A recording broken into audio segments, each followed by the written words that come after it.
Hello বন্ধুরা, আজকে তোমাদের সাথে শেয়ার করব ফক্সটেলের দুটো সুন্দর প্রোডাক্ট নিয়ে। চলো জেনে নিই সেই দুটো প্রোডাক্ট সম্বন্ধে। প্রথমে আমরা দেখে নেব ক্লিনজার প্লাস ফেস মাস্ক, দুটো কিন্তু একসাথে।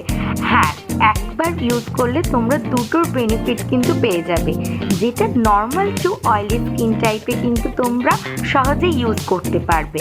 সেটা আমি একটু হালকা হাতে সাইডভাবে তোমাদেরকে কিন্তু দেখে দিচ্ছি। প্রথমে এইভাবে নিয়ে সেটা 5 মিনিট মতন লাগিয়ে কিন্তু রাখতে হবে, এবং 5 মিনিট মাত্র রাখার পর তোমরা নর্মাল জল দিয়ে ধুয়ে নেবে। আর দেখো, আগের থেকে কতটা গ্লোয়িং লাগছে, তাই না? চলো নেক্সট দেখে নেব multivitamin glow toner plus setting spray. এটাতেও কিন্তু দুটো বেনিফিট পাবে। এইটা তোমরা টোনার হিসেবেও কিন্তু ফেসটা ওয়াশ করে লাগাতে পারো, আবার অনেকে যেরকম আমরা মেকআপের সেটিং স্প্রে ব্যবহার করি, সেই মেকআপ করার পর তোমরা কিন্তু সেটিং স্প্রে হিসেবেও ব্যবহার করে নিতে পারো। আর দেখো, তোমাদেরকে একটু আমি ট্রাই করে দেখাচ্ছি।